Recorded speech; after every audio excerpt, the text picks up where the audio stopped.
Imagine standing at the edge of the world, 28,000 feet above the sea, where the air is thin, the wind bites like a pack of wolves, and every step could be your last. This is K2, the Savage Mountain, a place where glory and tragedy walk hand in hand. Now ask yourself, when climbers die here, is it the mountain's fault? Or is it something far more human? In the last few decades, dozens have perished on K2, not always because of avalanches, storms, or ice falls, but because of decisions made in moments of extreme pressure. Choices born out of pride, stubbornness, or sheer ambition. Selfish choices. Choices that have left families shattered and the mountaineering community questioning its own ethics. Take a moment. Picture a climber, exhausted, frostbitten, standing just a few hundred meters from the summit. Behind them, teammates are struggling. Ahead, the summit glows in the fading sunlight. Do you push on or turn back? History on K2 shows that this question has killed more than a few souls. In this story, we'll follow real climbers, people with names, dreams, and families, whose fates on K2 have sparked debates that rage to this day. You'll see courage and desperation collide, moments where heroism becomes tragic, and decisions that haunt us long after the snow melts. Before we dive in, if you've ever been fascinated by the extremes of human endurance or wondered what drives someone to risk everything for a peak, hit that subscribe button. K2 Stories brings you the real, gripping tales from the world's deadliest mountains, stories that stay with you long after the video ends. But buckle up, because what you're about to hear isn't just about climbing. It's about the darkest sides of human nature exposed at 28,000 feet. And it all begins with one fateful expedition that would shock the climbing world. It was a clear morning in early August when the team set out from Camp 4, just below the notorious Bottleneck, a narrow couloir flanked by towering seracs, known to collapse without warning. Among them were seasoned climbers. Alex Lowe's spirit seemed to linger in the memory of others even though he'd been gone for years. John Snorri, a climber who had conquered peaks in Patagonia and Alaska, now staring up at the cruel face of K2, feeling the weight of every previous summit on his shoulders. The oxygen was thin. Every step demanded more energy than the climbers had left. The snow crunched underfoot, brittle and unforgiving. Winds whipped across the ridge, slicing through clothing and skin alike. Even the most experienced climbers had to pause, fists pressed to knees, gasping for every precious lungful. And then came the first signs of trouble. A climber ahead slipped on an ice patch, saved only by a belay rope. Heartbeats raced, adrenaline surged, but relief was fleeting. The mountain didn't forgive hesitation. The Bottleneck was just meters away, but the risk escalated with every step. As the team navigated the treacherous slope, voices were exchanged, clipped, terse, tinged with panic. Keep moving. Don't stop. Don't fall behind. These were not just commands, they were lifelines. Behind each word, unspoken fear festered. Who would make it down alive if the storm struck? Who would be left dangling, frozen, or worse? One climber, Mohammed Hassan, a highly respected guide, began to show signs of severe fatigue and hypothermia. His breathing grew shallow, his movements sluggish. Fellow climbers debated, should they leave him to descend with another team, or wait? The minutes stretched into an eternity. Every decision weighed like boulders on the human soul. And then came the first collapse of judgment. A team member, ignoring repeated warnings, pushed for the summit despite exhaustion. He wanted the glory, the bragging rights, the story he would tell forever. And in that moment, selfish ambition overrode survival instinct. The others hesitated, caught between loyalty and logic. High on the mountain, the sun had already begun its descent, painting the ice in blood-red hues. Shadows grew long and deceptive, hiding crevasses and fragile snow bridges. The climbers pressed on, each step a gamble, each breath a struggle. And somewhere in that white expanse, tragedy was quietly, inexorably, preparing its strike. By the time the first climber reached the shoulder above the Bottleneck, it was already late afternoon. The summit, once a beacon of achievement, now seemed like a cruel mirage. From below, the team watched the struggle unfold, knowing that in K2's brutal arithmetic, mistakes and selfishness could not be undone. The stage was set. The mountain's icy silence masked the chaos, But beneath it, decisions made in desperation and pride would soon collide with nature's unforgiving force. Lives would hang by ropes, by choices, by split seconds that no one could reclaim. And in the end, it wouldn't just be about reaching the summit. It would be about who survived, who didn't, and why some deaths, shocking as they were, might have been prevented. The afternoon sun was fading fast over K2, casting the mountain's jagged ridges into long, cruel shadows. The climbers had reached the bottleneck, that infamous choke point where towering seracs loom like frozen giants ready to collapse. Every step here was a test of skill, endurance, and nerve. The air was thinner than anything most had ever breathed, and even with supplemental oxygen, their lungs felt as if they were burning. Among the team, a few climbers were already showing the first signs of severe fatigue and frostbite. High-altitude cerebral edema and pulmonary edema were silent threats that could strike without warning, and the slightest misstep could be fatal. Yet, despite the danger, some climbers continued to push forward. Not for survival, but for the summit. That fleeting moment of glory that had driven them for months, even years. One of the real climbers, Ger McDonnell, an Irish mountaineer who had dreamed of summiting K2 for decades, pressed on with quiet determination. He had experience, skill, and an unshakable resolve. But K2 does not respect determination. Behind him, the team struggled with every step, some slipping, some needing to rest, their fingers and toes numb and aching. At this altitude, time seemed to stretch. Minutes felt like hours. Every decision became critical. Should the climbers wait for a teammate who was falling behind, or continue and risk leaving him exposed to the mountain's deadly elements?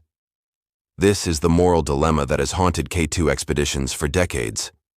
The bottleneck demanded focus. One slip could send a climber plummeting hundreds of feet into the ice below. The snow and ice were treacherous, and the looming seracs could collapse at any moment. Hours passed, and the summit remained tantalizingly close, a cruel mirage in the fading light. Cory Richards, another climber in this historical expedition, later recounted in interviews how the team's judgment became clouded under extreme fatigue. Some climbers ignored warning signs, pressing onward despite numbness in their fingers and confusion setting in. These were the moments where human ambition collided violently with the unforgiving mountain. Then came a critical moment. McDonnell, along with his companions, faced a serac overhanging the route.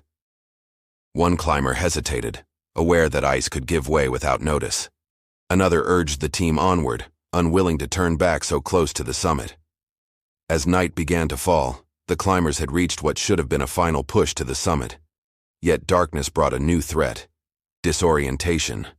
The terrain that seemed navigable in daylight now hid crevasses and unstable snow. The temperature plummeted, and every breath became a battle against hypothermia. The mountain showed no mercy. It was here that tragedy struck. Ger McDonnell fell victim to the mountain's lethal combination of fatigue, altitude, and exposure. His fall, brief but catastrophic, left the team stunned. Rescue efforts at this height are nearly impossible. Every second spent helping one climber increases risk for the others. And in that cruel reality, even the most heroic instincts are often insufficient. The remaining climbers pressed on, but the shadow of what had happened hung over them like a storm cloud. Each step was heavier than the last, not just because of exhaustion, but because of the haunting knowledge that K2 exacts a price for ambition, sometimes from those who survive, sometimes from those who do not. The moral question emerges clearly here. Were these deaths acts of the mountain itself, or of human choices? When climbers push beyond the limits of safety, driven by pride, desire, or competition, they are taking a gamble with forces far larger than themselves. On K2, the mountain is patient, indifferent, and utterly unyielding. It waits silently as climbers make the choices that will decide life or death. And yet, despite the mounting danger and the horrors they had already witnessed, some climbers still reached for the summit. That single-minded determination, admirable in one sense, reckless in another, created a tension that would define the rest of the expedition. Every step toward the peak became a dance with mortality, a test of courage, and judgment intertwined, where the line between heroism and selfishness blurred under the shadow of the savage mountain.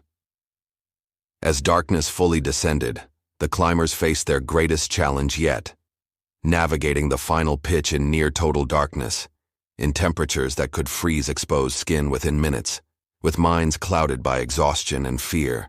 Each decision, each hesitation, each push forward carried consequences that would echo for years, for families, for the climbing community, and for the history of K2 itself. The story was far from over. Every moment from here on would define not only the summit attempt, but also the very nature of human ambition and its consequences on the world's deadliest peak. Night had fully swallowed the mountain, leaving only the faint glow of headlamps and the relentless whistle of the wind. K2, often called the Savage Mountain, was living up to its name. Every step downward was more treacherous than the ascent. The climbers had survived the bottleneck, they had almost touched the summit, but survival on K2 is never guaranteed, even for the most experienced. Among the team, exhaustion was universal. Fingers were numb, faces frostbitten, and every movement required more energy than remained in their bodies. The reality of the descent became clear. Reaching the summit was just the beginning. Getting down alive is where K2 exacts its true toll. Ger McDonnell's fall had shaken everyone. Cory Richards, who had stood alongside him, now moved with a mix of caution and guilt, the memory of his friend's struggle haunting every decision. In interviews years later, Richards would recall the surreal quality of descending a mountain where tragedy and beauty coexist in impossible proportions. The glint of ice, the brilliance of stars above, and the deadly shadows of seracs ready to collapse. Then came the avalanche warning. Snow shifted with a sound that was almost imperceptible, but deadly. One wrong step, and a cascade of ice could bury a climber instantly. Decisions became instantaneous. "Move! Left! Right!" shouted voices, but even coordination was challenged by fatigue and the altitude's numbing effect on cognition. Another real-life figure, Daniele Nardi, though from a later expedition, serves as a chilling example of how K2 rewards neither experience nor skill with mercy. Climbers have repeatedly faced the same brutal dilemma: advance and risk collapse, or retreat and face death from exposure. On this descent, seconds mattered, and hesitation could be fatal. The team reached a narrow ridge when Sherpa guides attempted to secure ropes for safer passage. But at this altitude, even ropes could freeze, and anchors could pull from the ice with lethal consequences. One misstep could send a climber plummeting hundreds of feet into the abyss. The mountain is patient. It allows climbers to feel in control, then strikes without warning. Meanwhile, frostbite and hypothermia claimed more victims than avalanches. Hands and feet became useless tools. Thoughts slowed. Decisions deteriorated from careful calculation to raw survival instinct. Climbers began to argue quietly. Should they risk helping a struggling teammate or save themselves?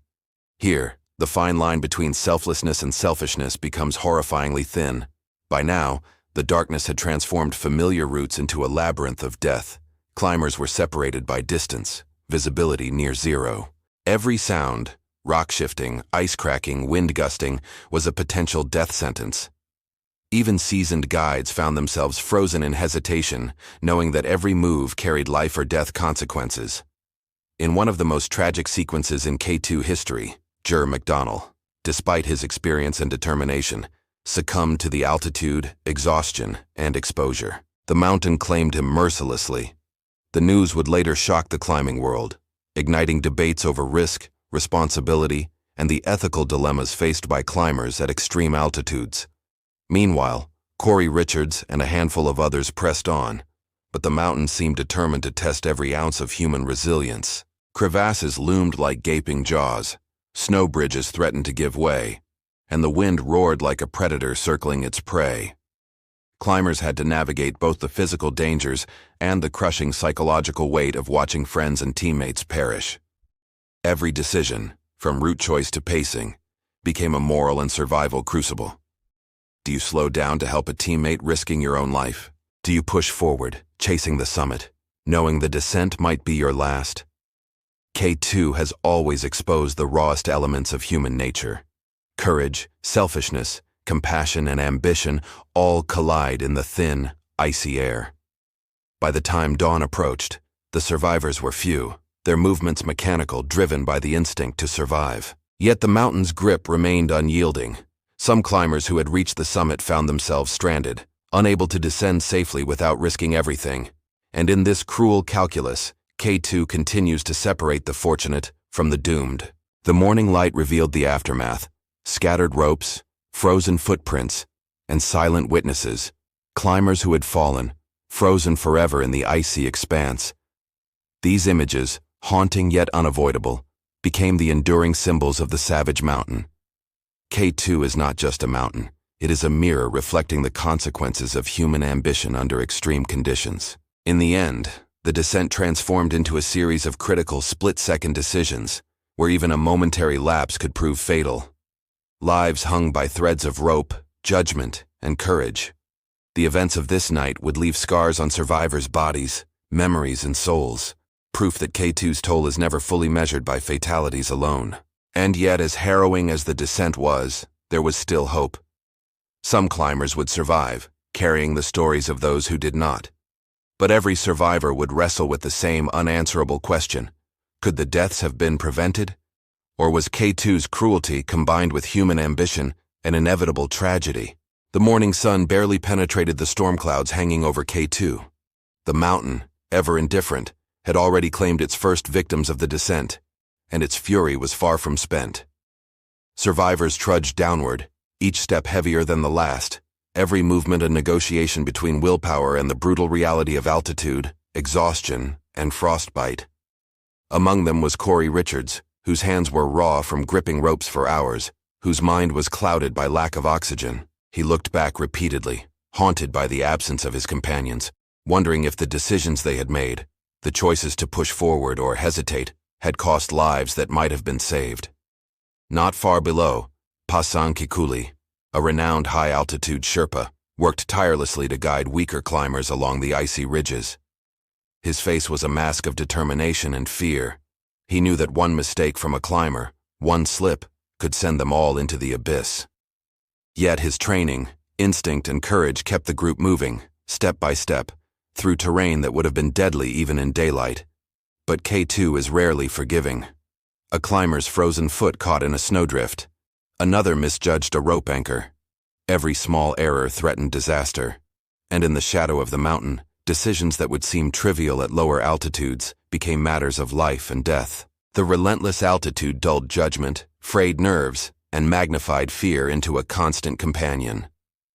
Then came the final tragedies of this expedition. Ger McDonnell, already lost to the mountain, was joined by a handful of others who could not survive the combination of exhaustion, exposure, and the treacherous descent. Their deaths were instantaneous, merciless, and deeply affecting to those still alive. Each fall left the survivors questioning their own choices. Were they lucky, or just selfish enough to escape? Meanwhile, the storm intensified. Winds shredded tents and whipping snow reduced visibility to near zero.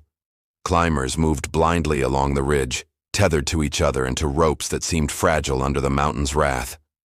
Hypothermia crept silently, numbing fingers, toes, and eventually minds. Every moment became a fight not just against nature, but against the body itself. In the midst of this chaos, climbers faced moral dilemmas with stark clarity: help a struggling teammate and risk death, or prioritize one's own survival. Some chose courage, some survival, some both. And K2 witnessed the consequences of every choice. These were not just physical tests, but ethical trials played out at the edge of human endurance. For those still alive, the final kilometers to lower camps were an ordeal of agonizing slowness. Movements became labored, breaths shallow, and the mind teetered on the edge of hallucination. Yet despite the horror, some persevered. The mountain, ever impartial, allowed them to descend only because they moved with skill, patience, and a grim awareness of the stakes. By the time climbers reached Camp 4, daylight revealed the true scale of the disaster. Scattered gear, abandoned ropes, and frozen footprints were all that remained of those who had not survived. The mountain seemed to whisper a harsh truth: ambition can be deadly, and selfishness, even when disguised as courage, carries consequences. The survivors' faces told the story more clearly than words ever could. Shock, grief, relief, and lingering guilt etched deeply into every line. Some mourned friends they could never recover. Some struggled with the stark realization that decisions they made, to move ahead, to turn back, or to prioritize themselves, had determined who lived and who died. Yet in the aftermath, a strange clarity emerged. K2 had revealed more than just its deadly nature. It exposed the raw, unfiltered humanity of those who dared to face it. Courage and ambition, selflessness and selfishness, triumph and tragedy, all existed in a fragile balance on those icy slopes. The mountain did not discriminate. It simply reflected the choices climbers made, magnified to life or death consequences. As night fell again, the survivors huddled in tents, exhausted and silent. The wind howled around them, but the mountain's lesson was already etched into their memories. On K2, every decision matters, every moment counts, and sometimes, reaching the summit is not the ultimate victory. Survival, and the stories they carried back to the world, became the true measure of courage. The mountain's final toll had been paid in lives lost and lessons learned, and yet, its story was far from over. K2's shadow would linger in the hearts of those who survived, a constant reminder that ambition without caution can be fatal, and that the deaths on this savage mountain are sometimes, painfully, human in origin. The survivors finally reached base camp, bodies exhausted, minds raw from the ordeal. Yet as they looked back at K2's jagged silhouette cutting through the sky, a chilling realization settled in. The mountain had not only tested their physical limits, it had exposed the darkest sides of human ambition. The deaths were not mere accidents. They were, in many ways, a mirror reflecting the choices, pride, and sometimes selfishness of those who dared to climb. History would record names like Ger McDonnell and others as fallen heroes, but the truth behind the tragedies is more nuanced. K2 does not kill only because it is deadly. It punishes mistakes, impatience, and ambition unchecked by wisdom. Every climber who perished had a story, a family, a life beyond the mountain, but the pursuit of glory at 28,000 feet exacted a harsh, irreversible price. And here lies the twist. The same drive that inspires humans to climb the world's highest peaks, courage, determination, the desire to achieve something extraordinary, can also blind them to the consequences of their actions. On K2, survival depends not just on skill or stamina, but on humility, judgment, and sometimes the willingness to walk away. Pride can be as deadly as any crevasse or icefall. For the survivors, the aftermath is more than physical recovery. It is a reckoning with the decisions they made and the lives that were lost around them. Guilt, grief, and reflection mingle with relief and the recognition that they were lucky, or perhaps cautious enough, to live to tell the story. And their stories serve as warnings, reminders that ambition without respect for limits can lead to tragedy. As viewers, we are left to confront a difficult question. When we hear of deaths on K2, should we simply mourn the mountain's cruelty, or recognize that human choices, sometimes selfish, sometimes brave, often play an equal role? These are lessons written in ice and blood, lessons that demand reflection long after the snow has melted. If this story resonates with you, if the courage, the tragedy, and the raw reality of K2 fascinate you, make sure to subscribe to K2 Stories. Every week we bring you real-life accounts from the world's deadliest peaks, stories of triumph, heartbreak, and the human spirit tested in extreme conditions. Hit that notification bell so you never miss a journey into the heart of adventure and the shadows it casts. K2 is not just a mountain, it is a mirror. And when you look closely, it forces us to ask ourselves, how far would we go for glory and at what cost? The deaths on K2 are shocking, heartbreaking, and yes, sometimes selfish. But they are also a testament to the extremes of human ambition, courage, and the choices that define life or death on the savage mountain.